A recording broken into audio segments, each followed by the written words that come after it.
It says starting soon, featuring Roger Clark.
Hello, everybody. Thank you for being so patient while we figure this shit out. I am Rob Paulsen.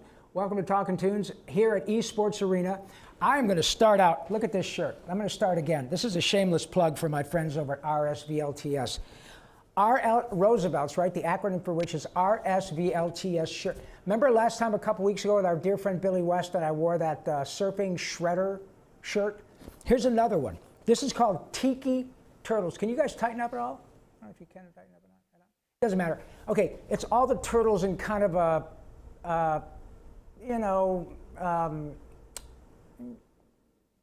South Island vibe. Tiki Turtles, like tiki torches. Very cool. And I have to tell you, I was wearing this shirt the other day at a Starbucks, and I had probably 5 people in an hour come up and say, where did we get that shirt? So please, do yourselves a favor. Go check out rsvlts.com.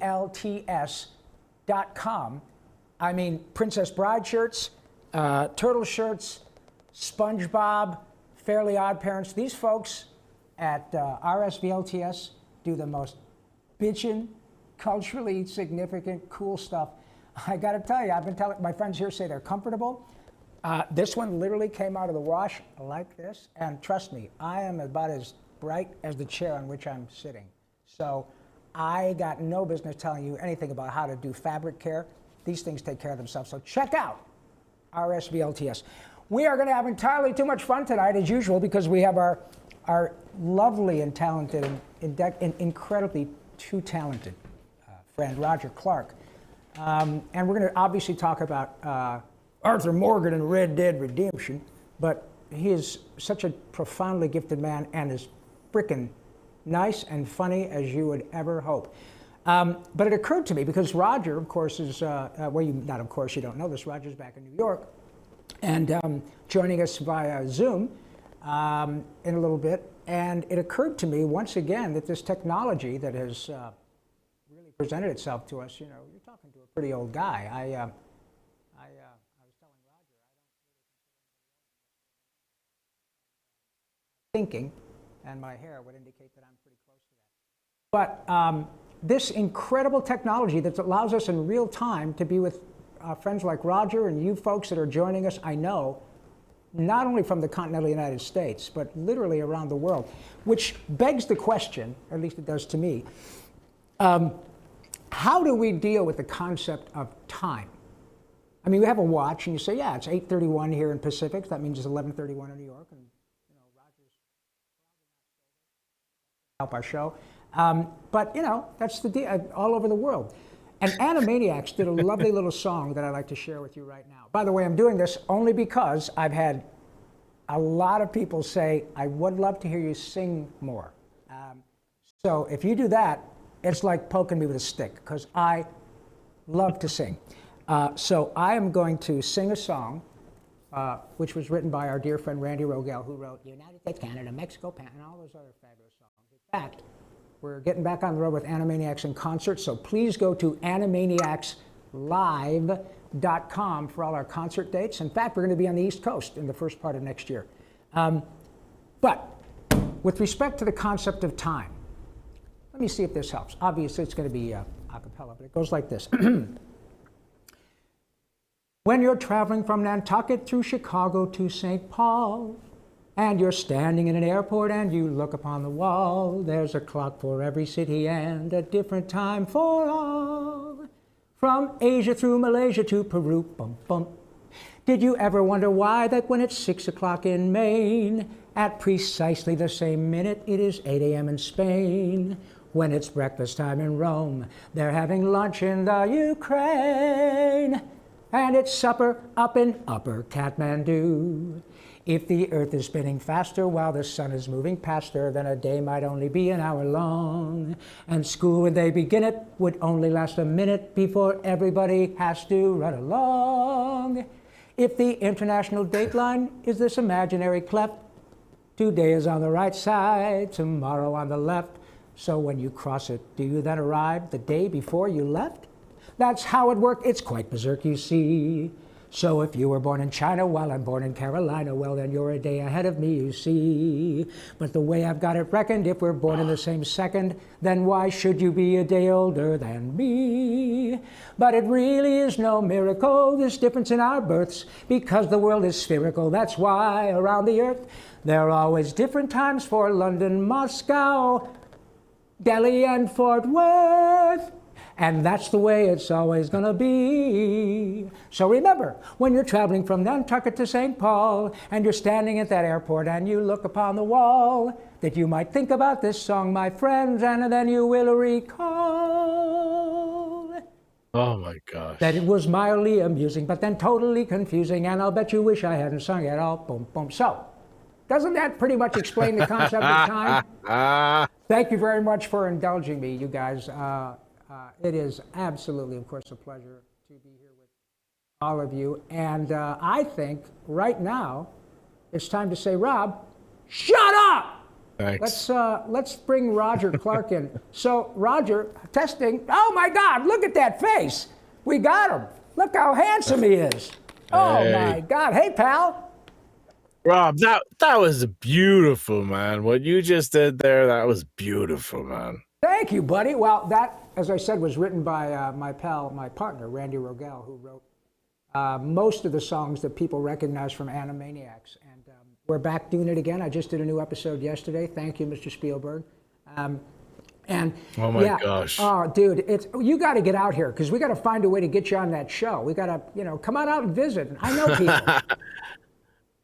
Well, after the year we've all had, some people we can all work remotely from home, or at least that's what I'm trying to convince everyone. Well, tell me, I wanted to ask you how much has the technology changed in your career throughout the Animaniacs? I mean, I know the whole thing hasn't changed that much, but I mean, as far as the microphones and all that, Well, yeah, I mean, obviously, what we're doing right now is a clear indication, but. I tell people, and I get asked that question a lot, as you may imagine. I'm probably 20 years older than you. Yeah, I'm sure. But I tell people I was the entertainment at the Last Supper. I was Shecky of Arimathea in those days. Jesus, what a party! But when I came out here and I started doing animation, was in the mid '80s, and so in those days we pretty much all had to be at work. At the studio, and for people who were doing live action shows, like if I was doing an episode of like you, yeah. You were both. You were in both pools, right, yeah. We could still get picked up. However, with what COVID taught a lot of us, I'm sure yourself included, is that, oh my God. And it's like, do you have Source Connect? Do you have Source Connect? Do you have Source Connect? Totally. And there's a brand new application called Connection Open. I would love for you guys to have a look at Connection Open. I've been messing with it. It's really, really definitely good. So check out Connection Open. It's remarkable. I can sing in LA, piano player in Tokyo, and a bass player in Wales, and it's like holy cow, in real in time. It's crazy. So check out Connection Open. But with respect to our work, Oh, that sounds awesome. Yeah. it's fantastic. But with respect to our work, man, I did episodes of Animaniacs and Pinky and the Brain during the last year, and I've gone into the studio now and done some ADR and tweaked it. But there are big chunks of Pinky that are going to be in the new episodes that'll be released this fall on Hulu that were recorded at, as I call my place, Pillow Fort Studios. At a really great microphone surrounded by a shitload of pillows, and the quality and the fidelity and the interface was perfect. I can't believe it. And yeah. you and I probably have. This is what we had to do for the last year, isn't it? And we all. I'm not going to pretend I'm a sound engineer by any means whatsoever. Not at all. But in the last year or so, I've learned a lot because of necessity. Yeah. Well, we're living that axiom that necessity is the mother of invention, and it truly is. And I don't know that there's ever been a time that it's been truer. I am like you. I am absolutely. I mean, I have a microphone. I know how to plug it in, but these sweet kids that were trying to, fix the echo issues and stuff before we came on tonight. These guys are like MIT compared to me. They fixed it. They did. Which is further demonstration that they're better than me. But you remember, when I was a kid in the 80s, the fact that I was able to figure out the VCR made me think that I was a genius. And now I'm a little older. I'm like, no, I don't have a clue, man. Dude, I'm telling you, I'm so glad you brought that up, because one of the things that's always bothered me about our job, our gig, is there's always this delineation, Roger, irrespective of whether you're doing live action, theater, or voice work. There's this delineation between talent and crew. I understand why, but let me tell you something, folks. Yeah. Talent is talent. Yeah, you're right. And I agree that crew should be able to eat first. I definitely agree with that. But apart from that, I don't think there should be any delineation. Listen. I think there should be no separation. Talk about talent. You could put a gun to my head and crew are amazing. Yeah. You go ahead, Rob. I want you to I want you to fire up this thing tonight with Roger. You go ahead and figure it out. I'd say pull the trigger. I talk about talent. They have talent just to figure out how I can get my goofy-looking gray-haired mug on a computer screen all over the fucking world. That's talent. So we are incredibly lucky to be dealing with this. We'd be castrated without them. We'd be nothing. We'd be nothing without them. Yeah. And obviously, everybody. And thank you again for joining us. But when I told folks that Arthur Morgan, his own badass self, was going to join us tonight, man. Oh, now come on now. Folks like to shit themselves, and that's the damn truth, man. And but I would love people to get a bit of a primer on how Roger Clark, the world famous Roger Clark, because you're a lovely Irish bloke, how did you end up over here doing gigs like this? What is your are you a theater guy? How did this work for you, pal? Oh, wow. Yeah, I've never told you, have I? No. Yeah, because I know you've done you've done loads of theater, but I started out, I was born in Jersey, and then at the age of 12, I was born in Jersey. And then at the age of 12, I moved over to the west of Ireland, to my mother's hometown, in a place called Ballymote, County Sligo. And I pretty much finished off with the equivalent of my high school education there. Right. And that's where I started really getting into the amateur dramatics too. And in Ireland and Britain, they have this thing called pantomime, which is not what it means here. Right. It's more like, they have the matriarch, which is always played by a guy. And then more often than not, the protagonist is played by a woman, and it's this big Christmas thing. So that was the first thing. I used to do that with a company called the Kildare Dramatic Society, and which is Kildare as being the area that I grew up in. Right. And then I went over to university in Wales, and I studied drama over there. Just outside of Cardiff, and then I began my career in the UK. And that's one of the reasons I I mean, I can't hold a candle to you by any means, but that's one of the reasons why I was able to do a variety of dialects and accents. Sure. You know, is just going around and growing up in different cultures. You know, and then eventually ended up in London. You know, as all actors did, because Sure. that's where the work was. In the UK, the work is in London. You know, so I did that, and Totally. And then at that point, it was mostly theater and voiceover. right, and you have And I had done one video game. I did one video game. one. And then you Yeah, got at that point. So But it was performance capture though. It was performance capture. So, but the technology back then was totally different. You know, it would take ages to get anything done. You know. now, when you're doing in Red Dead, did you guys also do the mocap or just the voice stuff? I did everything except for major stunts. Jesus Christ, that's Everything. That's why it took 5 years. That's why it took 5 years. 5 years. My first day was in August. My first day was in August of 2013, and my last day in the volume, the performance capture studio, was August of 2018. Good gracious. Yeah, I did everything. We did everything. That's You know, I got to talk to you about this too, because you know Red Dead is like the job that I'm best known for, you know, and I mean I've been a working actor beforehand and whatnot, but you know I really wasn't lucky enough to have my work be exposed to such a wide audience until Red Dead came out. And the funniest thing is that everyone thinks Red Dead was voice acting.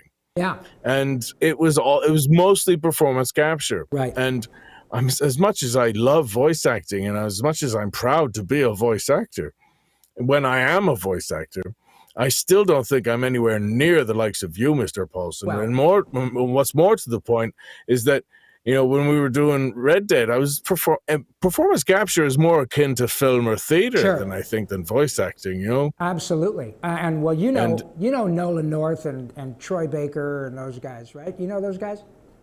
Oh my gosh, those guys! Yeah, my youngest son just punched Nolan North last weekend. Who hasn't? That's what I say. Nolan and I used to play golf together. He lived right down the street between me and Frank Welker, and we're all good friends. He moved to Atlanta just recently. Really? Yeah. And, oh my gosh! Oh, he's doing great. And Jill, his he seems really well. He's just a really good guy. But he's been talking about that for years. He misses you, I think. He's moved to Atlanta recently. I think he misses you. He was saying how much of a car nut you were. Yeah. Oh, totally. In fact, where he and I lived for years, we live about 5 miles from a ridiculous auto mall. I mean, I am a total gearhead, and we have Ferrari, Bentley, Rolls, AMG. Porsche, Jaguar, Lamborghini. It's like a freaking junkie if you're a gearhead.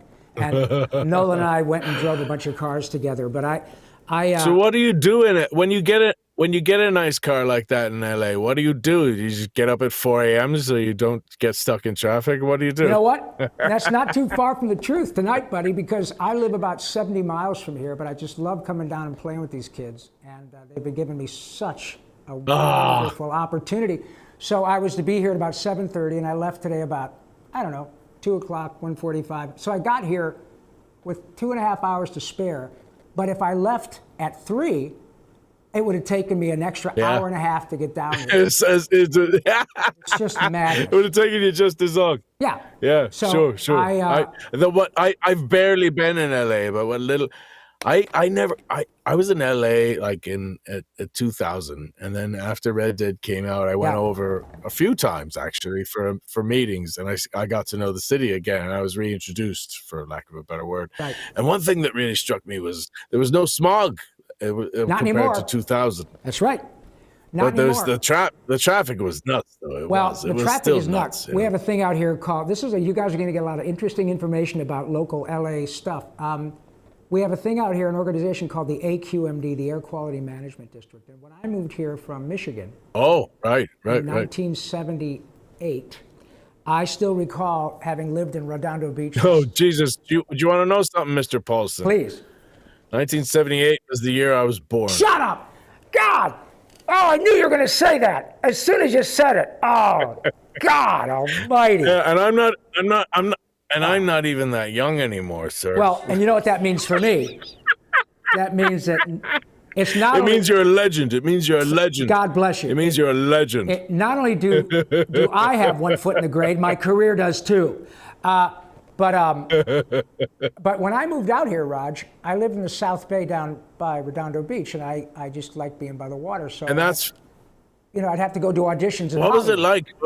Beautiful. But So this is from Michigan, right? Or Minnesota, I beg your pardon. Michigan, right? Michigan. But when I came here... Yeah, what was it? What was your first impressions of LA back in the 70s, man? Jeez, for a guy like me, it was wonderful and overwhelming in the most wonderful way, because I was familiar with places like Tower Records, where Tower Records on Sunset. Yeah. I was there one day when Sting walked in. I was there one day when Alice Cooper showed up. I was there one day.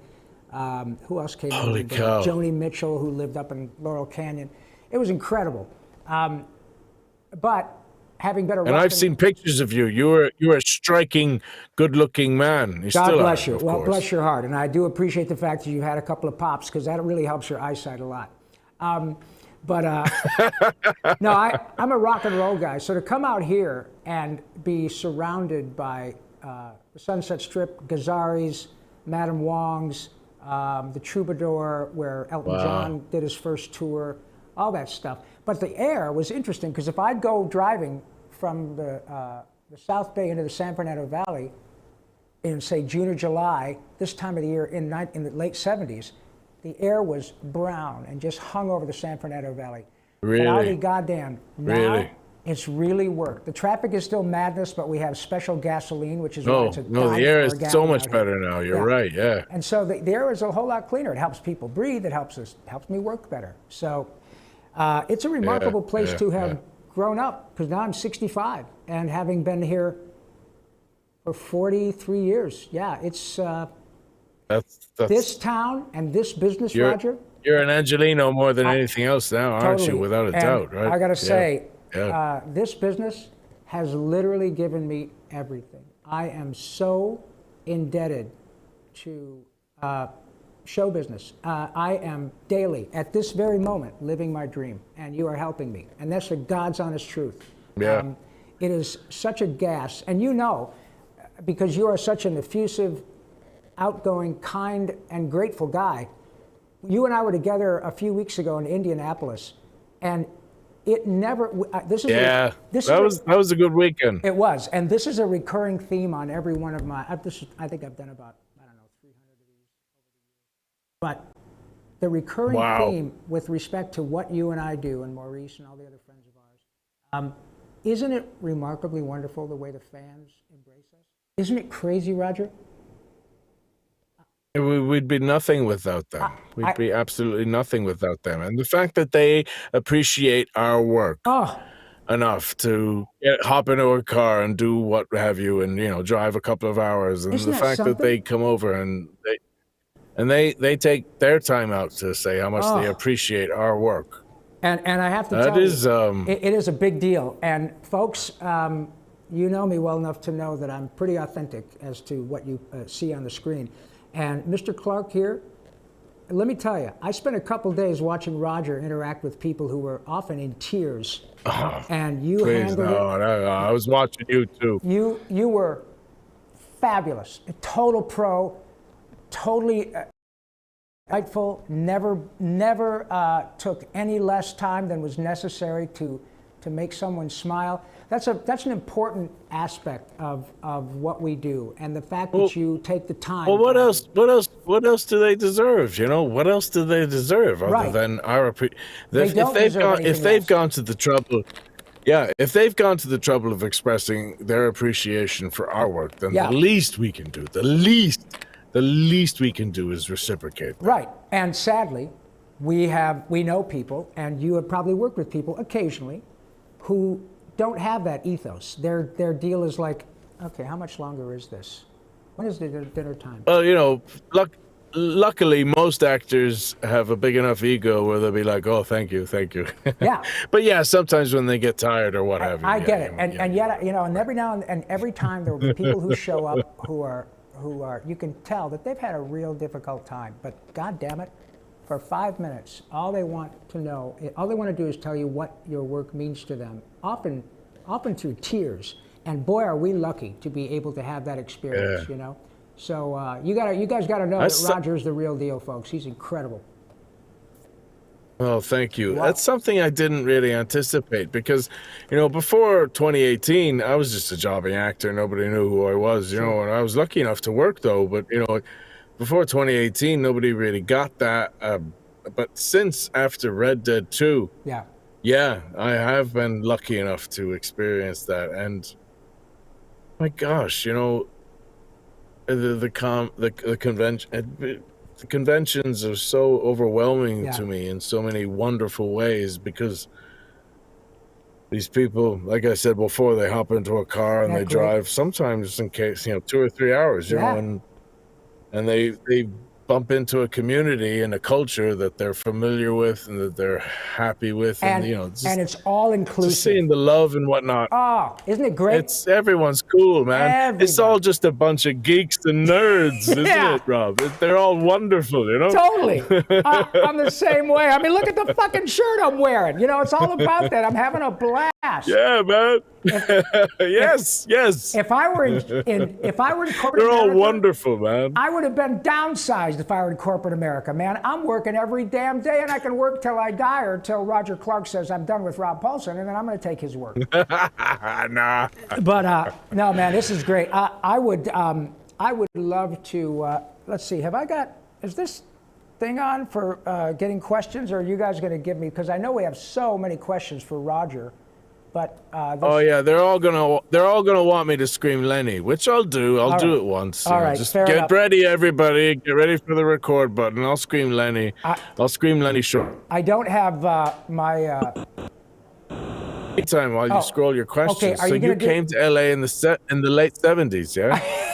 Yeah. Are you gonna? You guys can ask Roger the questions. All right, fine. I want to ask Rob questions. Okay, well, let me before, and you guys can probably tell there's a little bit of delay, which Roger is being very cool about. Yeah. Oh, thanks, Pat. Look at this, big time show business. Thank you, buddy. No, my echo's gone now. It's pretty good now. Okay. There's not much of a lag. Yeah. All right. Well, then, what I would like to do, if you don't mind, is have a little conversation between one of my characters and Arthur Morgan, just if you don't mind, because there's a character. Oh, is this the thing I was sent earlier? No, okay, cool. No, yeah. Right. No, this isn't that. Oh, okay. Beg your pardon. No, that's okay. But this is just something I would like to do. I did a character years ago that people seem to really like, a little guy named Carl Weezer from Jimmy Neutron, Boy Genius, and I would love. Yes. I would love to have a little conversation between Carl and Arthur, if that would be okay with you. What did you say your name was again? Hi, Mr. Morgan. My name is Carl Weezer. Hi, how are you? I'm slightly less better after having listened to you. What the hell's wrong with you, boy? Well, some people say that I'm a little Zoftic. I do have a little weight problem, and I am particularly predisposed to liking llamas. Do you like llamas, Mr. Morgan? Well, they taste pretty good the few times I've had them. Anyways, you owe me money, son. I do. What? Wait a minute. Hold it. Hold the phone. I heard from my business partner, Harry Strauss. Now, you owe me a bit of money, and we got to sort this out now. Well, how? Wait a minute. Have you ever killed a man? Well... Well, maybe I did, and maybe I didn't. That's for you to find out soon enough, son. Now, do you have the money or not? Well, I don't know how much you need, Arthur. Mr. Morgan, how much money? It's gonna be a nickel, son. A nickel of your goddamn life, boy. Oh, well, okay. I've got a nickel in my pocket, and I'm really glad to see you. All right, let's just... All right, well, then I guess you and me are satisfied. All right, we're square. Wow, that was pretty cool. I love how dark that got real fast. I can't believe I just did that. I can't believe I just did that with Rob Paulsen, Rob. Man, I love that. Because I was thinking to myself, if I was an audience member, I'd love to hear Arthur Morgan, that total badass, talk to Carl Weezer, who is just useless, except that he's sweet, Oh, my gosh. So thank you for indulging me in eating my llama. So can I ask you a question? Sure, fire away, dude. Yeah, so what we were talking about earlier, I found Arthur Morgan in the way that you wouldn't find a character as a voice actor. You wouldn't find, I have voice acting experience, nothing compared to you, but, I know enough to know that the way I found Arthur was in the mocap studio and, the way he walked and whatnot.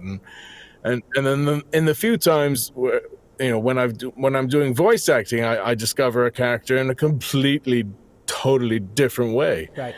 And I just like the volume of your resume, sir, and the way and the diversity of it. How do you find a different character? Thank how you. do you come up with a different character? Well, thanks for asking.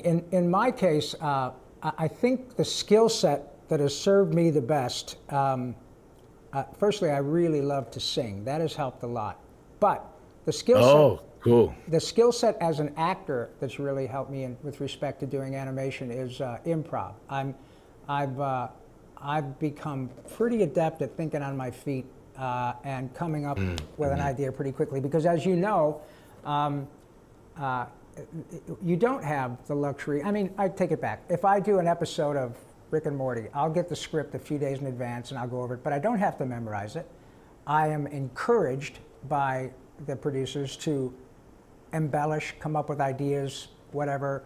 It's not nearly as expensive for the actor to try different takes as it is on camera with lighting and the crew and all that stuff. So you find pretty quickly that the people who are pretty adept at this particular form of acting, like Billy West, John DiMaggio, Maurice. And it is a very and skillful. Very bright, very bright, and because it blows me away, to be honest. Thank you, blows buddy. me away. But it certainly is. It's an acquired. Look, I've been doing this for 40 years. I ought to be good at it by now. But the people with nobody would have. When you were 10 years in, nobody would have given you a job unless you were good at it by then. Well, that's true. But I have to say that, and the people that I grew up with in Hollywood are the late great. Yeah. How many of your childhood friends influence your characters? Jonathan Winters, Phil Hartman. Oh my gosh! You were talking about Jonathan Winters the other weekend, man. Dude, he was a. The number of, I got to work with Jonathan, I think, half a dozen times, and the first time I worked, check this out. I'm not even sure if I. This is insane. This is insane. Everybody, listen. Okay, go on. This go is on. crazy. Some of you may not have. This is a great story. We were working on Smurfs. Yes. Jonathan Winters was Grandpa Smurf. Okay. So I get hired to be on Smurfs. The late, great Gordon Hunt, who was the director in Hanna-Barbera in those days, and Helen Hunt's father. Holy cow. Jeez. I get to work, and I'm in his office just chatting with him. He says, hey, Robbie. That's nuts. Jonathan's here today. You want to sit next to Jonathan? I said, oh, my God, Gordon, please. So he says, Rob, Jonathan, this is Rob. Nice to meet you, young fella. And, of course, Jonathan was the same age as my parents. I used to watch Jonathan on The Tonight Show. Young folks out there, people who are this is a World War II veteran, right? Oh, totally. Yeah. A Marine Corps. Do yourself a favor. Yeah. Sometime go to YouTube and just search Jonathan Winters, and especially Jonathan Winters' Tonight Show, and you'll see. Stick. Yeah. You told me about the stick, man. Oh, guys, anyone who's listening, please check out Jonathan Winters' Stick. And the stick, it'll just blow your mind. But I'm sitting next to Jonathan. That improv skill. And that was improv before people knew what improv was. Yeah, and in fact, when I was a kid, my parents would let me stay up late when Jonathan was on the Tonight Show, because Johnny Carson came out at 11:30 on Monday through Friday. And if they'd look through the TV guide, and my dad would say, "Hey, Rob, Jonathan Winter's going to be on the Tonight Show. You can stay up if you do your homework." And I always would, and it was transfixing. So, cut to, I'm 31 years old, working with Jonathan in Hanna-Barbera in Hollywood. And, oh my gosh. What I learned right away was that Gordon Hunt and the folks at Hanna-Barbera, when Jonathan was there, they'd build in like an extra half hour or hour into the recording session, because he would go off and nobody wanted to stop him.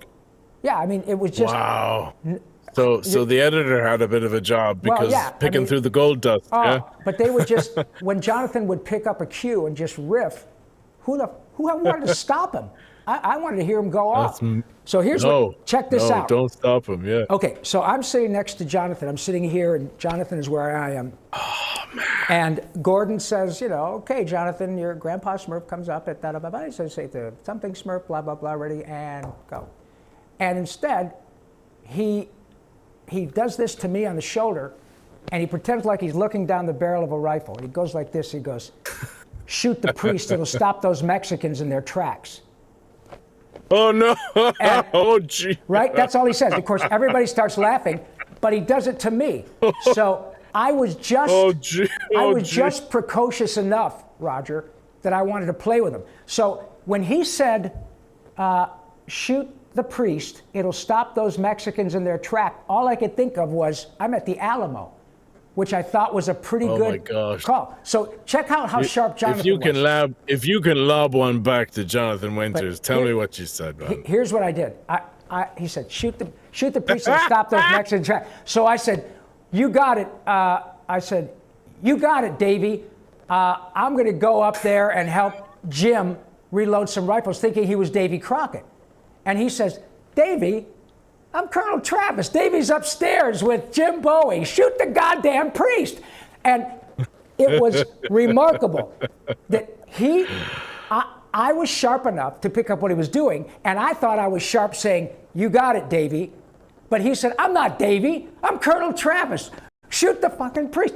It was glorious. And then I get done, and we get done, and it's kind of like being blessed by the comedic Pope.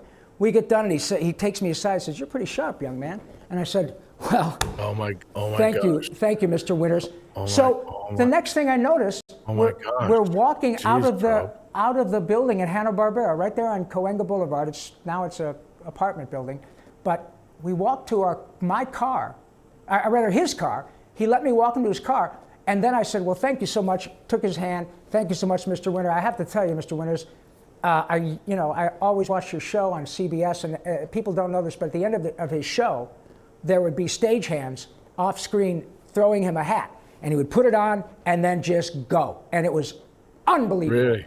So I said, "I don't care if it's Maud Frickert or Chester Honeyhugger," and I was naming his well-known characters. And Roger, he did them for me. 20 more minutes in the parking lot. Really? All I said was, "Thank you," 20 and more laughed. minutes. Oh my God. And that was one of those... he's another pro that loved his audience then, surely. He was the same way as Robin, and he was Robin Williams' hero, and obviously it's part of the genius of people like Robin and Jonathan also bleeds over into a little bit of madness.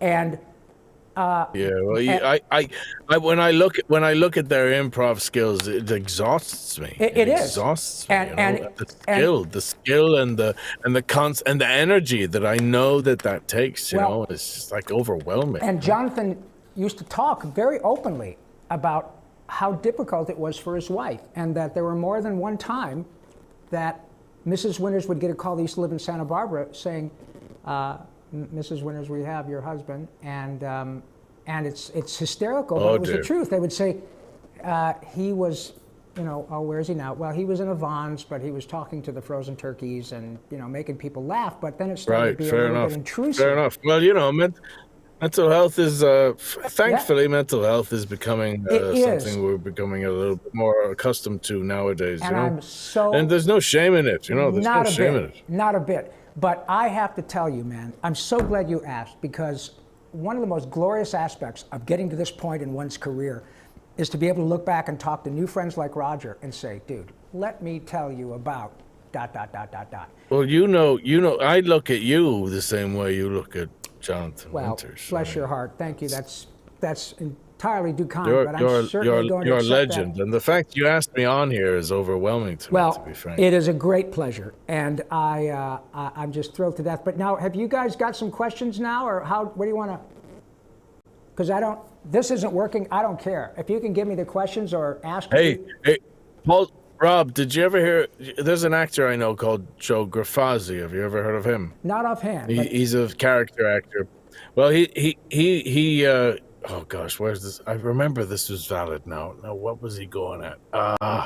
He was telling me a story about him working in Buffalo, which is his hometown. And I was just working there myself recently too, which is really cool.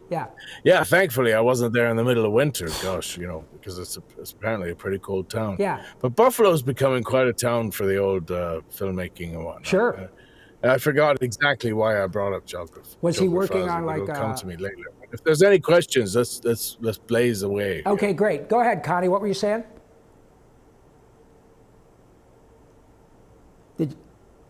Are you there? Big time show business. Okay. I'll shout. Shall I shout, Lenny? Go ahead. Everybody wants to hear Arthur Morgan. Lenny, Lenny, my boy.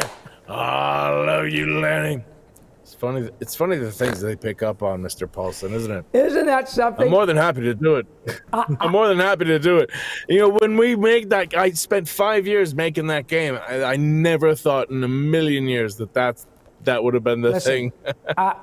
My friend, the most amazing stuff happens with these lovely fans. I had no idea that I did probably half a dozen episodes of Rick and Morty, and the very first episode I did was the second episode in the entire series, in which I played a little doggy who mounts a sort of a pet insurrection against humans. Oh yeah. You're like Dave from Kubrick's Space Odyssey. In fact, yeah. A little doggy called Snowball. You're excellent, and that's one of the most straight. That's one of the most straight-laced characters I've heard you do, and it's so deadpan and it's so genius. Thank you, but I had a ball doing it. But that little critter, Snowball, he starts out saying, "Where are my testicles, Summer?" And I can't tell you the number of sweet fans from around the world who flip out because I'm Snowball. And it is like, it's the most incredible thing. As you know, especially with Red Dead, when people find out who you are and that you've done this work that is that affects people to their souls in such a deep, personal way. Yeah. It is. I never anticipated. I never anticipated fully the effect that it would have on the fans. I really didn't. I was just really, I was genuinely just shooting for not being. I mean, if I could get anywhere close to how the fans regarded John Marston, who was masterfully played by Rob Wiedoff, as you know. Wonderful. Yeah, I was figuring the whole time I was doing it, if they don't hate me for not being him, then I will have done my job. Well, listen. That's what I was thinking. You did, and then some. And that, I think it harkens back to what we broached earlier, is the extent to which these characters connect with people, often to their souls. And I know that you have heard on more than one occasion where people say to you, because, I got them. I'm good here. Now I've got my little screen here. Let me get my, well, I'll tell you, while you're figuring that out, one thing I did not anticipate. One thing I never anticipated was all these 20-something and young adults coming up to me and saying how they bonded with their grandfathers and fathers over the love of Westerns, because, like the grandfather would walk by and he'd see his kid on the PS4 or what have you, and he'd be like, hang on, that's a Western, And he recognized the Sergio Leone techniques. He'd recognize the Howard Hawks and the John Ford stuff. Spaghetti Western, and all those little tidbits that Rockstar are such nerds about and put in, you know, and the fact that that bonded so many familial generations, you know, it's just that's one thing I didn't anticipate, and I'm so grateful. You know? Thank you, thanks, pal. Yeah, and that's exactly where I was going. How many times, and I promise you, nice folks out there watching, and I know Roger agrees with me, the number of times between now and when I check out and punch my ticket, the number of times that will be incalculable in which I will have the privilege, and trust me, folks, Roger and I have worked really hard for this privilege, and that's exactly what it is. But when people go out of their way and through tears, they'll say, essentially what you said, Mr. Paulsen, my mom recently passed away from ovarian cancer, but before she left, we watched Pinky and the Goddamn Brain every single day. And the only thing that gave her any joy, apart from her family and her children, was sharing a laugh with Pinky and the Brain. Now, that is not about a paycheck. Just like you talking about the grandpa and the young, it's not about the paycheck, it's not about an action figure, it's not about Rockstar. It is about a pure, it's not about Roger, it's not about Rob. It is about a pure, deep connection to something that is absolutely, you don't know it until it's there. And when it's there, it is nothing short of magical. And to be on the receiving end of that, we're blessed. We're blessed to have that opportunity. Isn't it crazy? Anyway, what's crazy is I won't shut up and I want to get to your questions. Okay, so, Connie, can I just pick one here? No, he's right. He's right. It's like, all right. You know, one thing about you, Mr. Paulsen, is you keep reminding me of how much gratitude I should have. You know, and well, I don't think you're perfect at it. You always say, like you say, you're black and blue on your arms from pinching yourself, and it's such a wonderful way to be, especially in consideration of your work. Thank you, buddy. I don't think there's anybody that's got to tell you how to do it. Let's see. Here we go. Let me see if I can. If anybody got a question.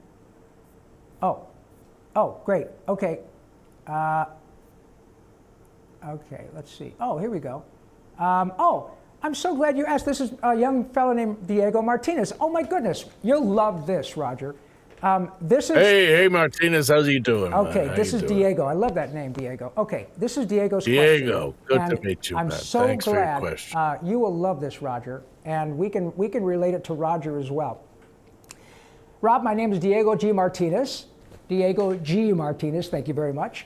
I'm a 13-year-old on the autism spectrum, and I just recently started watching Pinky and the Brain. It's so good, quote, in parentheses, my brother hogs the TV. I'm barely on season 1, episode 4. I've watched TMNT 2012 as well, so good. My question for you is, what is your favorite part of LA? My favorite part of LA is any place my friends are, and that is pretty much everywhere. I get them, all these friends are all over LA. But I have a question for you in that same vein. As you probably are aware as much as anybody else, and Diego, thank you very much. And what I really appreciate, Diego, thank you, Diego, is that you let us know that you're on the autism spectrum, because I have met so many sweet fans who connect with Roger's characters and my characters on a deep level. Isn't that something, Roger? How often and my eldest son is also on the autism spectrum. Well, then so you know. Oh my God, talk about kismet. So you get it. How powerful these things are to people, Roger. Yeah.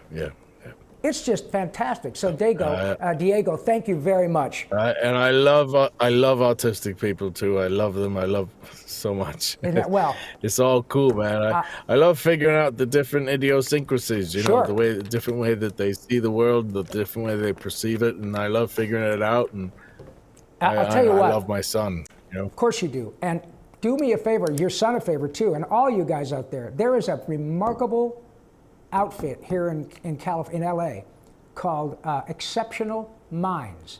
And Exceptional Minds Oh, You will love this, Roger. And your son, you and your wife and your son, it'll blow your mind. yeah. That's one of the reasons why we moved out to Connecticut. Yeah. We were in New York before. We moved out to Connecticut because of my son. You know, Well- and we're so happy with his schooling now. Check out But Exceptional this is great Minds. for LA people, man. Yeah, this is something that's so remarkable. Exceptional Minds is a studio that has a 2-year apprenticeship program by where young folks, young men and women on the autism spectrum who are gifted artists are taught to animate. Then when they graduate, they get hired by DreamWorks, by Disney, by Nickelodeon, by Warner Brothers, and they make real money. Man. They make real money on real projects. It is the coolest. That is cool. Oh, Roger, I can't. It'll blow your mind. And the work they do, it's so all it is doing is reinforcing what you already know about your sweet boy. That, oh yeah, okay, he has a little trouble with this, a little trouble with this. But wait till you find out what it is that floats his boat. Then you can't stop him. And Oh, totally, man. it's I mean, I have trouble with things. What? My wife has trouble with things. You know? Yeah. No Everyone's kidding. different. That's it. That's all. Everyone's right. different. That's Okay, all. let's see. So I'm so glad you asked that. Let's see. Yeah, thank you, Diego, man. That's Bless cool, your man. heart. All the best. Hi, man. Mary for Torres. You got from Monterrey, Nuevo León, Mexico. Mary for Torres, 23 says, "Did you guys ever laugh while recording funny scenes?" Well, if you don't laugh while you're recording a funny scene, then you got a problem. So I would say yes. But I get, that's a great question for you in terms of doing the mocap. Rob's right, Mary. Rob's right, Mary. Yeah, we laughed a lot, man. I'll bet. I mean, you got to know these people for 5 years. I was on it for 5 years. Most of the main characters were on it for about 4. Isn't that? Yeah. So we were a gang. Of course. We were a gang in ourselves. Well, I've got. Which really helps. Well, yeah. It actually really helps. That's why I always prefer touching the beginning of the show. We talked about. I'll live and die with my colleagues from course. Red Dead 2. I love them. I love them all so much. I you know, children have been born. Yeah. Hey, and listen. relationships have stopped and begun anew again. And, Same here. You know, every single one of them I love. Every single one of them I love. And when you work on a show like that, it's rare to work much longer than a year on a motion picture. That's a long time to be on a movie. Yeah, you're absolutely right. I think what we did was akin to like if we had done maybe 5 seasons on a TV show. I think that's especially what we put in the can as far as cutscenes and all that's concerned. I think it's akin to like five seasons on a TV show. Yeah. That is remarkable. And the thing that's so unique about your particular discipline with respect to video games is that when people now play you and they become Arthur Morgan, you know, you go see a movie and you fall in love with it. Just gentleman here tonight was an assistant to James Hong, a wonderful Asian actor who passed away a few years ago. But James Hong was fantastic in Chinatown, and that was one of my favorite movies. Oh yeah. He was in everything. That guy for like 30. And I got to work with him for like 3 decades. He was a prolific actor. Everything. He was hilarious too. He was funny, and he did some pretty good stunts too, as far as I serious recollect. actor. And I got to. He always came in with his cool little like Greek fisherman's cap, and I got to work with him on the last iteration of Ninja Turtles, in which I was. That's cool, man. And as soon as he walked in, I thought, "Oh my God, that's Mr. Hong." But what I'm saying is that I watch these actors, and we all love movies, and there are. And he was probably going, "Fuck me, that's Mr. Paulsen." Yeah, that's exactly what he said. But when people play Red Dead, or any game in which they're totally immersed, dude, they hear you for 100 hours. You know what I mean? And it's not like going even to a long movie like Reds or Gone with the Wind. Yeah. It's 100 hours of Arthur Morgan. I know. And that is and not only that, but they actually assume my character. That's what I mean. When you're watching is that they feel you. They are me. My actions are direct. Yes. They're responsible. They're responsible for the actions of Arthur. Yes.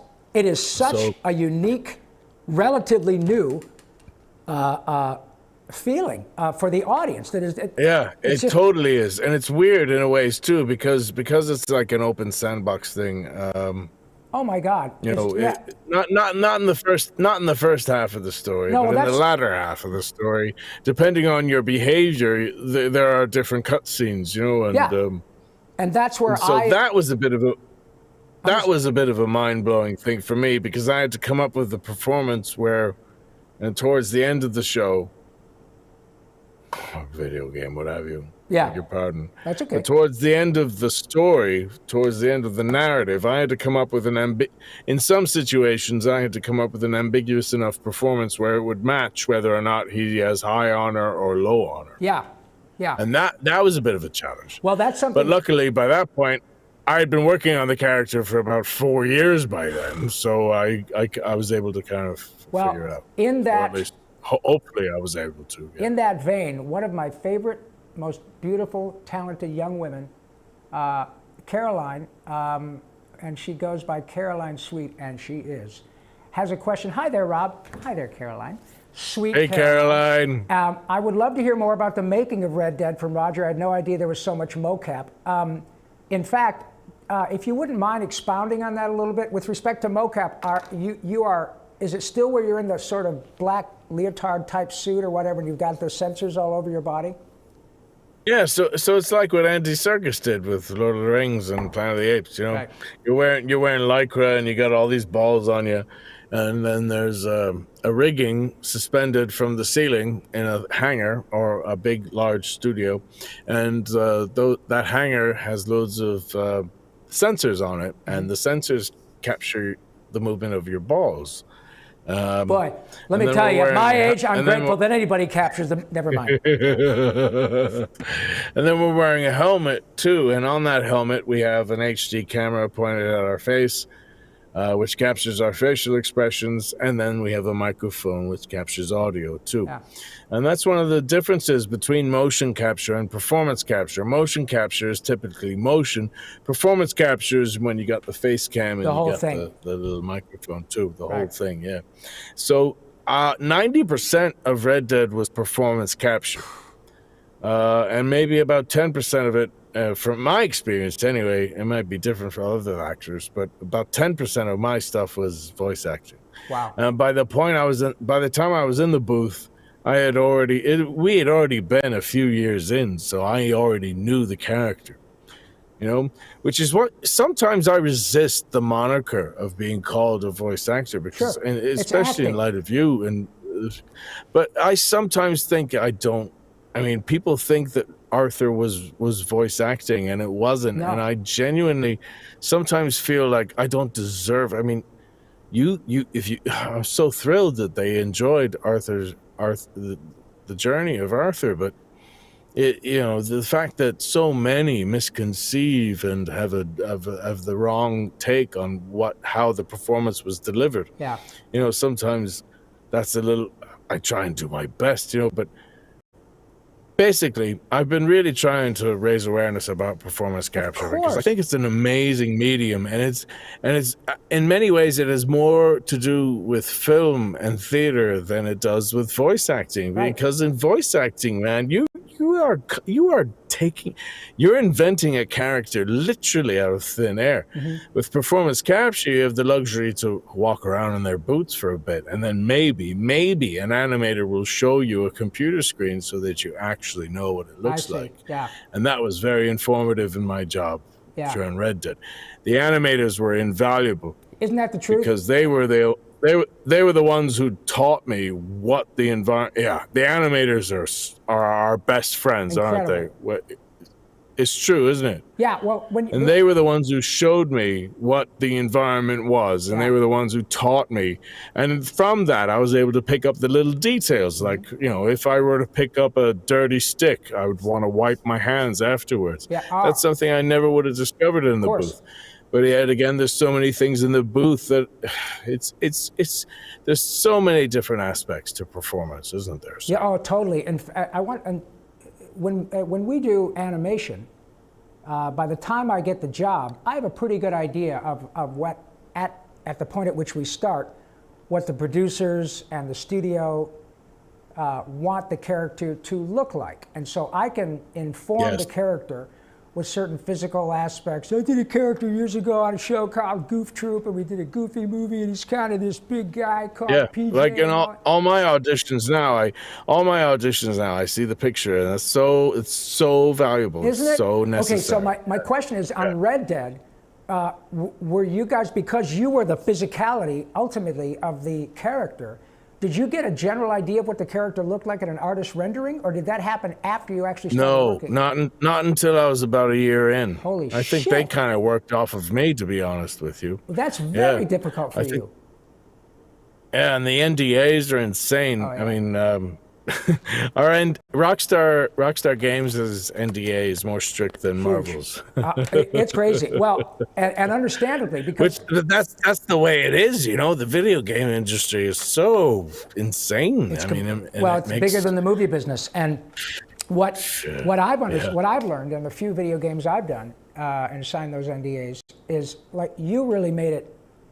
You've done loads. You've done loads, haven't you? I've done maybe a dozen or so, but nothing like you and Nolan and all that big stuff. But my point is that that the time horizon, it's no wonder they have to put NDAs, because you work on something for 2, 3, 4 years before it comes out, and the investment is what, $50 million before it hits the street? That's the craziest thing. You know, I worked for 5 years. I was working away, and let's be honest, it's a sequel, and everybody loved John Marston, who was wonderfully played by Rob Wiedoff. And I'm spending 5 years of my life working on a character that I don't know they're not going to hate. Yeah. Well, you know, because they're like, this isn't John Marston. And you don't even know what it looks like. I was a big fan of Red Dead Redemption before my first audition.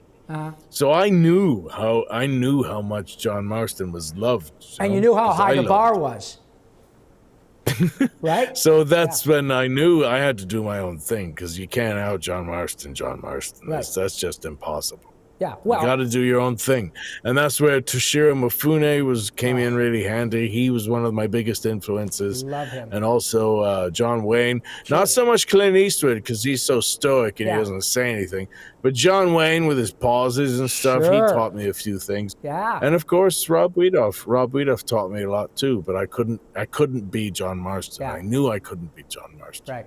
No, it was well. I've learned an awful lot about, you know, that particular aspect of it. But ultimately what you're saying is that, hi, Lucy, you are amazing. Nice to see you. She's in the UK. Hi, Lucy. Hey, Lucy. You are, what you're essentially saying is that acting is acting. And there are different ways and different disciplines. But ultimately, if the choices aren't clear, if the soul of the character isn't fully invested by the actor, and it just, the audience doesn't, they deserve nothing less than that. And when you get it right. You're absolutely right. When you get it right. It's weird too, because, you know, like you look at a painting or you look at a sculpture, you know, and I mean, I don't know how to sculpt, but if I look at a really nice sculpture, I know it's nice, you know. But the thing is with acting is that every human being has pretty decent truth detectors on them. Isn't that the truth? So everybody is a decent critique of acting. Yeah, good point. Because everybody understands what humanity is and truth is. And, you know, we can come up with a painting and maybe we can sell it to some Philistine that thinks, oh, this is a really good painting. Go on, buy it. You know, but you can't do that with acting. You can't fool them. Everybody is an expert. Right. That's a good point. And another thing too is that our performance is subjective, and it's also not permanent. You know. Mm-hmm. Exactly. It only exists in the memory of our audience. Of the audience, and the thing that we were talking about earlier is when it works, and when it's when the art, especially whether it's a performance capture, and the animation, and the acting, when it works, it is timeless, and it is so impactful just like what we've been talking about. And those are those moments where you go as an actor, you go to bed at night and you go, oh my God, if I die tomorrow, I did something that people will really love for pretty much ever. And how lucky are we to be able to take that shot to try to get it right over and over and over and over again? You know, it's a remarkable experience. That's why I'm grateful I started out in theater, because when I started doing shit in front of the camera, excuse my language, beg your pardon, but when I started doing stuff in front of the camera, I really missed that live filter, you know, because I'd been doing so much theater beforehand, and when you're doing theater, you know whether whether a line lands or not. You know in real time they laugh or they don't. You know, and then so when I started doing stuff in front of the camera, I was a bit like John Gielgud. You know, no, I'm nowhere near John. No, I know Gielgud, what you mean, but, though. you know, the example I'm talking about is when John Gielgud first started acting in front of the camera, he had a bit of a job adjusting. Sure. Even though he was a theater legend, you know. Totally. Well, also. And so every different medium involves and requires different skills, and when you're lucky enough to learn a few of them, like you know, when you were doing in front of the camera and stuff, and a prolific voice actor, that it really educates you as an actor, doesn't? Would you not agree, sir? I 100% agree, because all of a sudden you realize that, like you mentioned John Gielgud, his job at you know, the Royal Shakespeare Company. When I'm talking about Arthur, one of the went with Dudley Moore. Oh, right. That was that was one of the biggest examples. Right. Yeah. But when you see, you know, if your job, all of them, Olivier, Gielgud, all of them, Alec Guinness, the whole deal is if you're eating and you're fed by the soul and literally by what you eat, by going, now is the winter of our discontent made glorious spring. And you've got a big audience, but then all of a sudden you're hired, and you have a camera, and you got to totally pull it in, right? And they did it. Well, Gielgud struggled, but Alec Guinness did it. Olivier did it. Right, but then you have a camera right here, and then you see. These are not the joys you're looking for. Isn't that great? And you have the same guy who would have said to be or not to be in a big way, and now you have the guy saying, I should alert the media, you know, or when in Arthur, when John Gielgud, when he meets Liza Minnelli, and she says, I'm so excited to meet you. What was his name, the butler in Arthur? When Gielgud played... yeah. What was his name? That's a good question. I just think it's John Gielgud. Hopkins, or I don't know. Anyway, he says... yeah, what was his name? Yeah, you're know? right. But he says... when he meets Liza Minnelli, she says, oh, it's such a pleasure to meet you. And talk about a beautiful, dry performance that's this big, because the camera's right here. He says, how fortunate for... how fortunate for Arthur, one would have thought to meet you in a bowling alley, and then moves on to the next one. Yes. Genius. By that point, I think Gielgud had started to get it. Yes. But if you watch his stuff before then on camera, he didn't know what. No, and he said, if I dare say it, he seemed uncomfortable, and he admitted as much. And but you called Alec Guinness. So many different. It's crazy. If you see Guinness in Bridge on the River Kwai, he was amazing. And he already had that down long before Star Wars. Long before Star Wars, right? What? He was a moving What picture. have I done? Yeah. When he realizes what have I done? Oh, you young folks out there, go watch Bridge on the River Kwai. It'll blow your... Jack go Hawkins. Watch Alec Guinness's work. Oh, Alec, it's beautiful. So anyway, you can tell you got. What about Great Expectations? Oh, what about Great Expectations? Don't even get me started. No, if I can say one thing, please. If I can say one thing, Great Expectations is the best black and white film I've ever seen. Pretty damn fun. The way that they employ the lighting for black and white. Right. No. David Lean. It's David Lean who went on to Lawrence do of Arabia. Lawrence of Arabia. The English Patient. Yeah, forget it. Yeah. Yeah. So David you know Lean, it. So all Great day long. Great Expectations is the best demonstration of black and white film that I have ever personally seen. Well, when we're talking about you gotta check it out. how actors grow into their skill and their talent, and they never cease to learn, the good ones. I recall the last really big interview that Paul Newman gave just after he won the Oscar for Road to Perdition. All right, it's funny you should say this because I have a story about John Gielgud working with Peter Brook. But okay, carry on. So I read this article, and this was just after he passed away, and in the article, he says, "Yeah, I'm of course very excited about Road to Perdition, and it was every frame of that movie looked like a painting." But his response was to the interviewer, I have to tell you, thank you very much for your kind words, but I don't think I really started to get it till I was 70.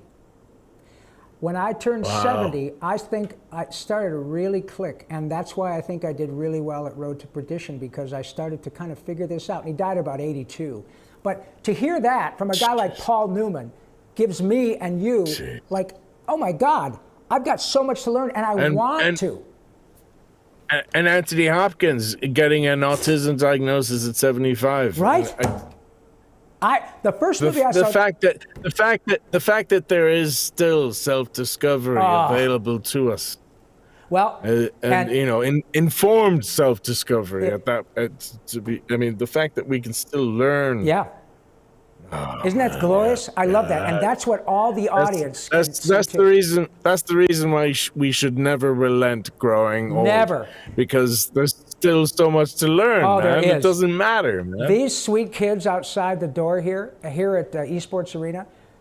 These kids are maybe a third of my age, maybe younger. They are so smart, and they are so kind. If they were a third of your age, they wouldn't be kids, sir. No offense. Well, whatever they are. They're way younger than you and me, and they are so kind, so helpful, and they know so much, and they're informing me, and my part in this is being like a giant freaking sponge in a goofball shirt. I want to learn. Yes, sir. I get so much better knowing that there's so much to learn. You are good. You are good enough. Well, thank you. And you know who else knows that? But it's true. It's clear that you learn too, though. Well, it's clear that you learn too. But you know who really gets that as more than any of us is the freaking king of Hollywood. The reason that Tress MacNeille, Jess Harnell, Rob Paulsen, and Maurice LaMarche are back doing Animaniacs and Pinky and the Brain is because Steven Spielberg said, okay, we're going to do this, but it's not about movie stars. It's about the authenticity of the characters that connects with the audience. So if we do it, we're doing it with these journeyman actors, not movie stars. Yes. And that is it would have been impossible. Right. How else would they? No, there's no other way they could have. The king of Hollywood at 74 years old is still saying, "Oh yeah, okay, if we're going to do this, I know how to do this." Rob, are you guys in? Yeah. Yes, sir. Great. Who's going to pony up the dough? And it works. And I love that. I was watching and I was learning. So thanks, buddy. All right. Well, I know you. Let me see. I gotta. Okay. Let me see. It was. I want to make sure that. By the way, for those of you who are kind enough to have sent me some questions on Twitter, I have them on my phone, but I'm having a bit of a problem with the signal in here, so I can't get them. But I'll tell you what I will do. Yeah, but don't worry. I'll still scream, Lenny. Okay. And while we have you, Rob Paulsen is a legend, and I can't believe he asked me. Bless your heart. Well, all right. Thank you. All right, I'll tell you what. Here's one more, and then we're going to go on to the special little treat we got for you with the lovely and talented Roger Clark and your humble host. Jaded Venusaur. Jaded Venusaur? Well, there you go. That's something. Is that a new Star Wars creature? He says, "Hi. My name is Adam S. from Albany, the capital of New York. The Talkin' Toons podcast inspired me." Hi, Jaded. Thank you, buddy. inspired me to train in voice acting, and now I'm going to be recording my first demo in September. I don't really have a question. I just wanted to say that. Well, God bless you, Jaded. How kind of you. Fair play, man. Well, fair play. How about that? Thank you very much, pal. All right. Yeah, so you're doing it. You're doing it. You are doing it. And you know what? And you probably, and I know Roger would echo these sentiments. You guys, Roger and I have been rich and poor. Rich is better. But I'll tell you what. Neither of us, and none of the people about whom we're speaking, I would almost guarantee you, to a man and woman, started doing this gig because they thought, I got to get rich. You do it,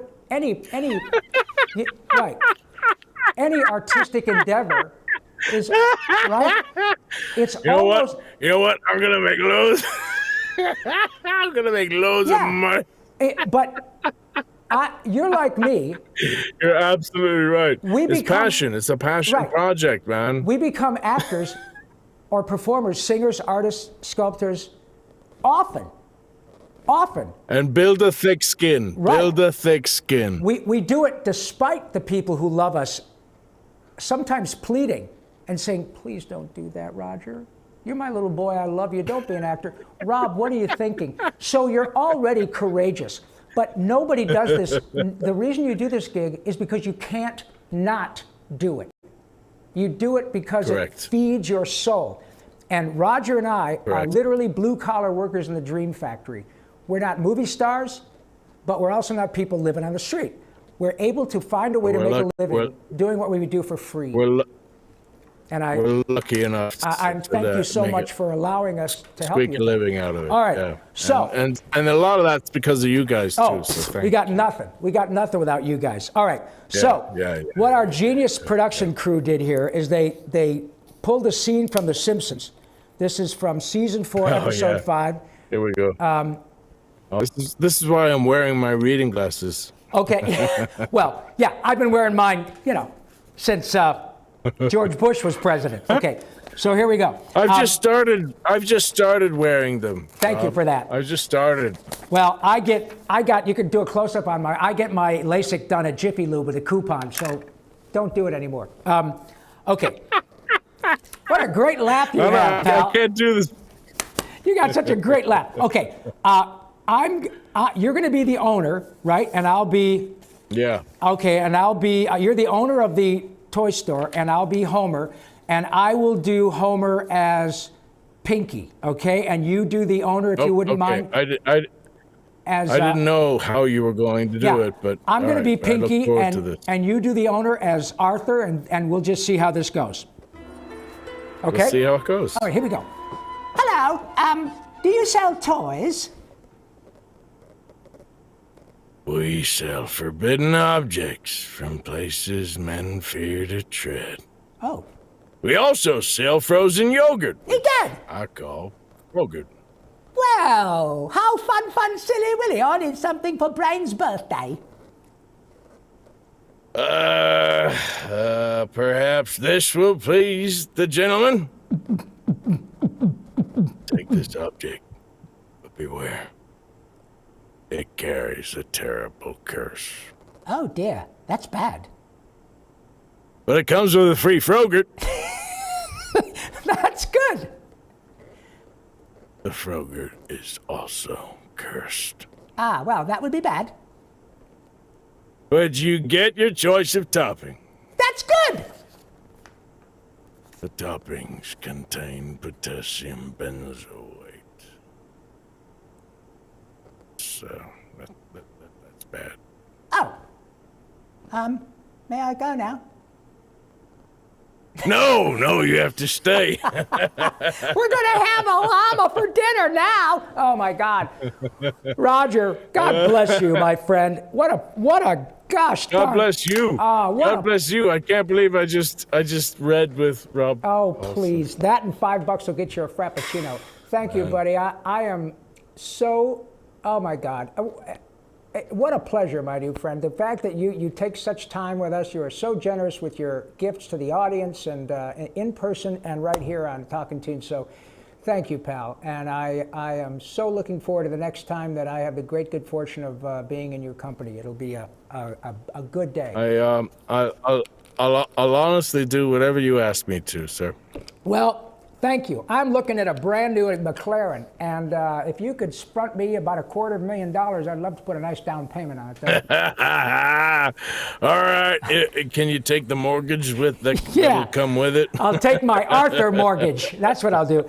No, man, you look at that joie de vivre. You have this, and you're such a great guy. And when you laugh, it just lights up the room. I mean, it's just, you have the most wonderful, gregarious countenance. It's just a delight, my friend. So thank you so much. And folks, you got to hang out with one badass actor tonight. And I am such a pleasure. It was such a pleasure to be with you, pal. And as we always say here on the Talkin' Toons podcast, and I'm going to live it until I die, and that is that laughter is the best medicine. The cool thing is you can't OD, and the refills are free. And on behalf of our dear friend Roger Clark and these lovely folks here at Esports Arena, thank you very much, folks, for sharing your evening with us. And stay tuned, because we got a really cool guest coming up in a couple of weeks. And we'll be back 2 weeks from tonight with another one, and you will find out soon who that is. But Roger, it won't be as good as me. Not even close. I mean, it won't be as good as me. Though. All downhill. Hey, Raj, thank you very much, my friend. And you take good care of yourself, and please keep in touch, will you? I'm going to watch the next episode. And All thank right. you for asking. All right, it was buddy. an honor. It was an honor. Thanks. It was an honor. All right. Take care, buddy. Bye-bye. Bye, guys. Oh, sure. Fire away. I still got questions. Yay. Okay, good. Oh, now I know why I didn't have to look at the video questions. Okay. Go ahead.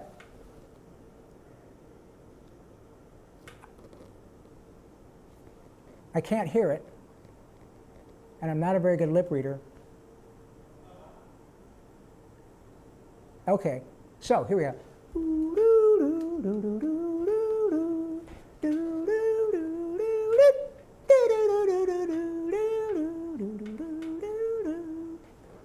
Okay, here we go. Hey Rob, an underrated role I always thought it. was really hilarious was you as Foulmouth and Somebody Tiny didn't pay the Toons. fries I was bill. wondering, did you actually swear as Very Foulmouth handsome fellow, but back I in can't hear when him. you recorded those episodes, or did you just have to make stuff up when you did those episodes? See, folks, this is big time show business, but I'll tell you what, we're having a good time. Isn't that great? I am so thrilled. And by the way, just one more time, not shameless plug, I'm very proud of this stuff. RSVLTS. Check this out. Tiki Turtles, go check out RSVLTS clothing, and you will be glad you did. And while we're waiting for these video questions to come up, we're going to have this much more streamlined next time. And we've got all kinds of cool stuff that my friend Frank Kelly, who's the big boss down here, and I have been talking about. I think we're going to wrangle my child, my son Ash Paulsen, who has a fabulous inclusive gaming site. As many of you know, my son Ash is an expert gamer and a game journalist, and he used to write for Game Explain. Now, he and his buddies have a site called Good Vibes Gaming on YouTube. They have so you can join Good Vibes Gaming, become a subscriber. You will love it. They are not only expert gamers and journalists and fans like you guys, but they're all about inclusivity. The reason they founded and have a Patreon for Good Vibes Gaming, I think they're up around 100,000 followers now, subscribers rather, is precisely because of the issues with bullying in certain online gaming circumstances. And so it was my own sweet boy, Ash Paulsen, at Ash Paulsen, Paulsen on Twitter, who decided with his buddies to say, yeah, we're going to do something that is about inclusion, that is not about trying to ostracize anyone, men, women, kids on the spectrum, whatever. Good Vibes Gaming. Please check that out. And just like with RSVLTS, you'll be glad you did, especially if you love gaming. You will love these boys. They're very smart, very sweet, very inclusive young men. And I'm real proud to be able to sing their praises. By the way, wasn't Roger Clark fantastic? That dialect, that accent of his, just fantastic. The fact that he's got that cool Irish look, and he's a dual citizen. How bitchin' is that? Let's see. Still working at the kinks. Working out at the kinks. I love the kinks. You love Ash. Thank you, Jacob Twitch 911. I didn't know he had a YouTube thing going. Yes, he does, Jacob Twitch 911. Check out Good Vibes Gaming with Ash Paulsen and his pals. Let's see. All right, we got it working, Rob. Here we go. Let's try it again.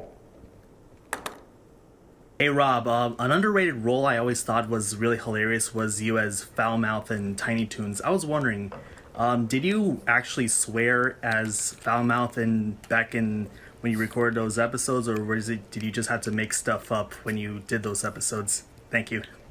Well, let me tell you something. You come right at beep beep. I want you, but 2 cents I beat you like a dead gummit, and I'm gonna pack you for 6 ways from Sunday. I'm gonna cut you up down at beep. Fucking right. I mean, yes, I did. Yes, I did swear. And Tom Ruger, God bless him, Tom Ruger, who created Tiny Toons and Animaniacs and Pinky and the Brain and Freakazoid and Road Rovers and Hysteria and 7D over at Disney. The insanely prolific Tom Ruger, when I got Foulmouth, he said, you know what? Just go for it. Start swearing. We'll beep it out. And so it was, why you? I'm going to beat you like a... And then I'm going to... You up? Oh, my God. It was fantastic. So it was therapy for me. Yeah, I got it all out of my system. And all they had to do was like, boop, boop, boop, boop. And then Foulmouth, I think in the How I Spent My Summer Vacation Tiny Toons movie, I played Foulmouth. And, there was a hitchhiker who was like this. Who was like... picked up by Hampton and his... and Hampton Pig's dad was Jonathan Winters, the gentleman we were just talking about. Jonathan Winters played Hampton's dad, and his mother was the lovely Edie McClurg, the woman who used to say in the Ferris Bueller, he's a righteous dude. And they picked up this hitchhiker. That was me. But yeah, lights are dimming! Lights are dimming! So that was Foulmouth. Great, next question. Hi! Hi! I'm filming this like a TikTok because it's kind of a bit easier for me. Anyways, first of all, I love you so much. Second, I've been kind of thinking about this. And honestly, I'm a teensy bit nervous to ask, but in his voice, what do you think Pinky Swabbo's favorite pickup line would be if he had to use one? If this gets answered, this is going to be a bit interesting. Oh my... Bye. Love you again. Goodbye. Oh my dear, a very attractive young lady has asked Pinky what Pinky Swabbo's favorite pickup line would be. I think it should be the following. I should say, bonjour, or rather, bonsoir, madame, mademoiselle. My name is Pinky. Pinky Swabbo. I'm so sorry. Would you come a little closer? I just want to look at that little tiny mark on your forehead. Did that happen when you fell out of heaven, my angel? Narf. It's pretty good, don't you think? Yeah, so that's what Pinky Swabbo would say. Thank you for knowing that. Pinky Swabbo. I'm too sexy for my Narf, too sexy for my point. How did your dad make a living? Yeah, I'm a bit of a nut job. What a great question, and thank you so much, sweetie. Anything else, kids?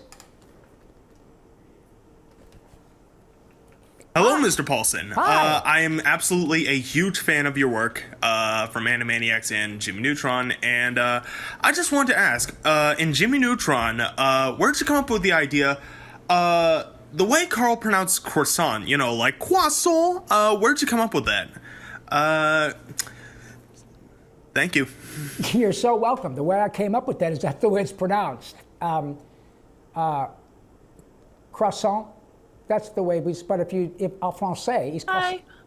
If you say en français, it's croissant, right? Are you going to finish that? Now, I could have said croissant, but I said, I overemphasized because part of what makes Carl work, I believe, is that things come out of him, maybe things we should have talked, out of his mouth that are so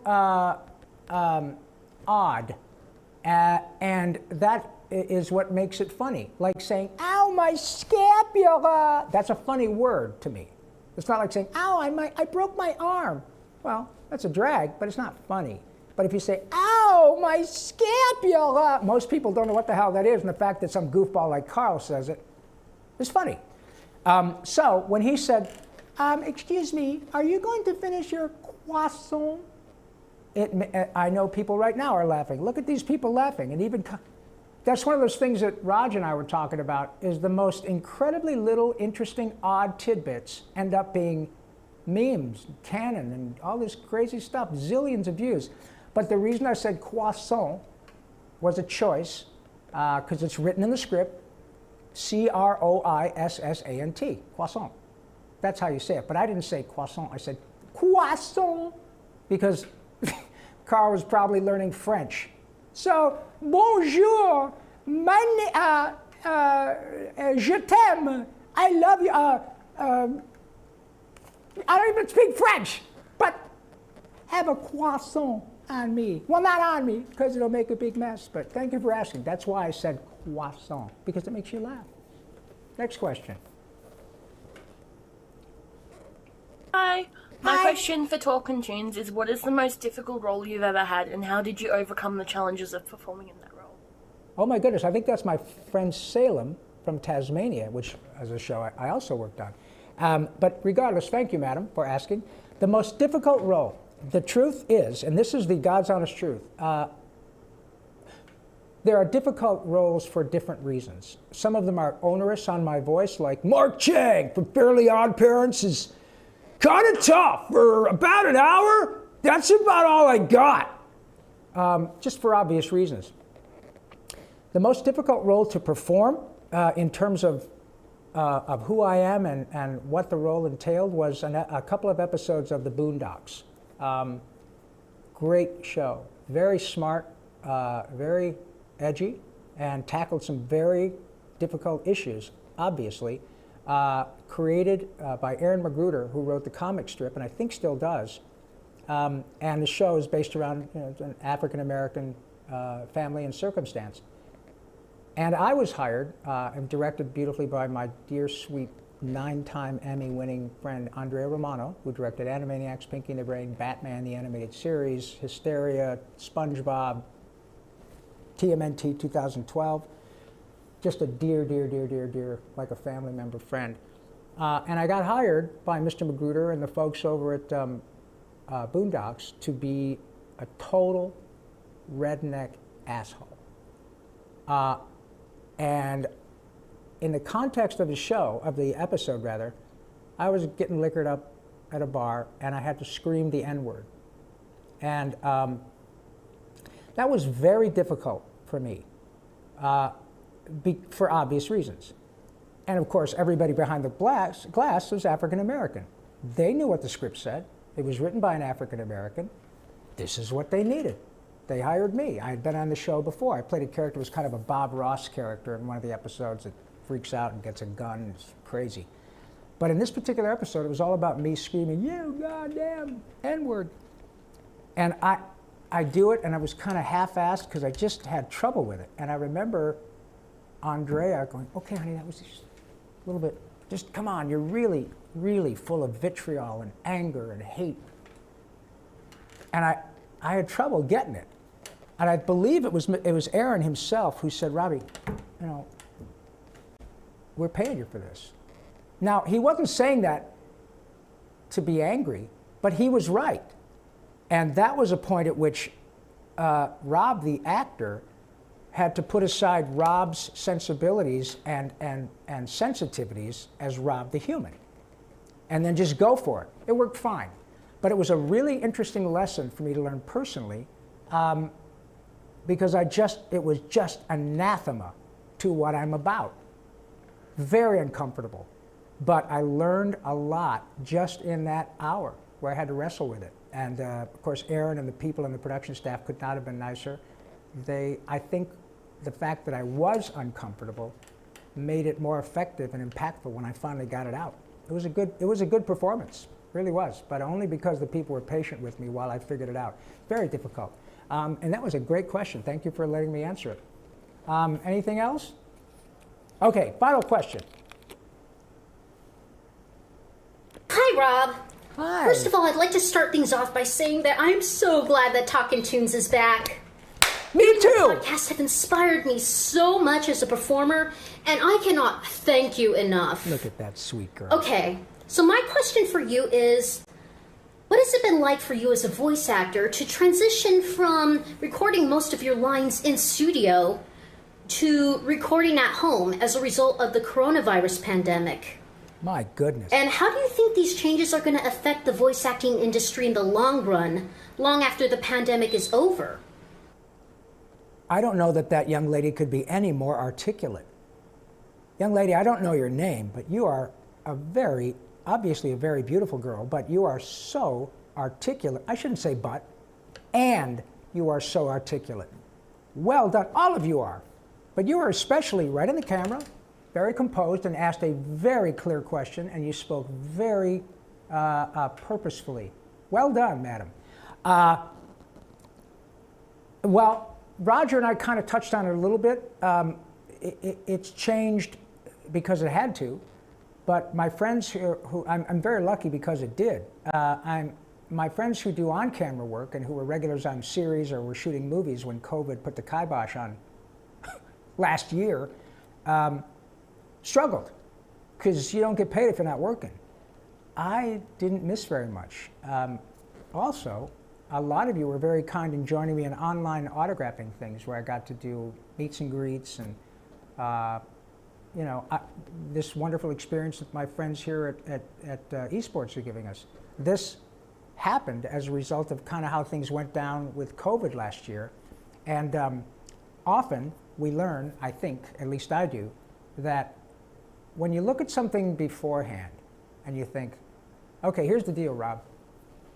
Next year, the world's going to shut down. And when it shuts down, you're going to be at home. You can go outside, but you probably won't be able to do what you're going to do most of the time. Work, I don't know. We'll see what happens.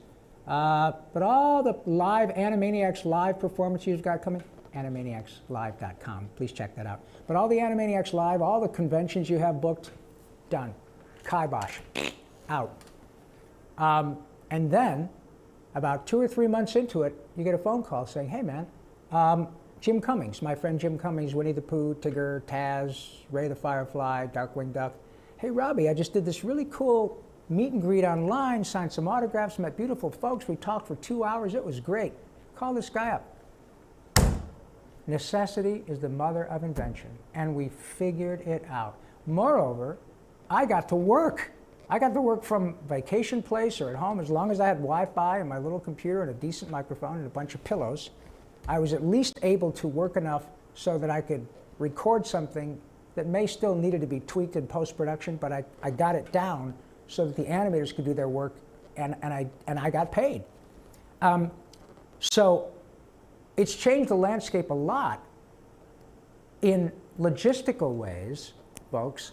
But the upshot of all of it is pretty damned cool. I'm here with a bunch of lovely new friends, with one of my old friends, Frank Kelly, who's the boss here, who said, hey, what do you say? Why don't we try this? It's fantastic. Wonderful studio. I meet all these new people. I'm learning a lot. You guys, a segment of the audience, the gaming space, that my son is very involved with Good Vibes Gaming, but I'm not a gamer. I'm an actor. But people like cartoons and their games and all this stuff, and these folks have exposed me to a brand new audience as a result of what happened during COVID. So what I think, young lady, is that what many of us have done, not just in show business, but in ways that we connect and try to stay connected with our loved ones and people all over the world, and we're living that axiom that we are in this together, and we are all in this together, folks, for better, for worse. I submit we work on the better side. But what we did by staying close and understanding one another and trying to learn, as hard as it still is that we took a big, pardon me, shit pile of lemons. And like the folks here at Esports Arena, they're helping me make a big vat of lemonade. And we're laughing together. And we're sharing experiences together. We got to meet our new friend, Roger Clark. What a delightful young man he is, right? So we're making lemonade out of all these nasty lemons that 2020 gave us. So in retrospect, I wish a lot of this hadn't happened. COVID, obviously, it's nothing but heartbreak. But we figured it out, and we're still figuring it out. So I'm really glad to be part of it. And thank you guys for letting me be part of it. If you watch me regularly, you're going to get maybe tired of hearing me say over and over and over again about how grateful I am. But I'm going to say it all the time, because gratitude for me is like air. The opportunity to do what I'm doing tonight with my friends here at Esports and reach out to so many of you. And all I have to do is say, Nerf, and you laugh. Or say, croissant, or say, hello, Ness, or turtle power, or he's got me by the face, Mikey!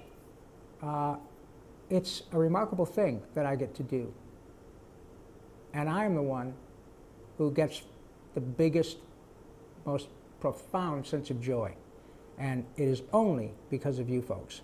So thank you for listening to me. Thank you for taking your time with me. Thank you, Esports, Connie, all you lovely people. Frank, oh my God, Steph, you guys are just way too talented for one outfit. And you guys, a zillion thanks. We will see you again, hopefully 2 weeks from tonight, and stay tuned. I'm at Yakko Pinky on Twitter, YAKKOPINKY, all one word, on Twitter, at Yakko Pinky. Rob Paulsen, Paulsen, all one word, lowercase 311, on TikTok. Rob_Paulsen, Paulsen, on Instagram. And Rob Paulsen, voice actor, on Facebook. Follow me. Check out Good Vibes Gaming with my son Ash Paulsen. You will truly be glad you did. Check out RSVLTS for some badass shirts and swag and shorts and hats and stuff that'll just blow your mind. And thank you very much for hanging out at Esports Arena. You know what they're about. They're 24/7 fabulousness. And we'll do this again, okay? Thanks, guys. Take care and stay safe. And get your vaccine.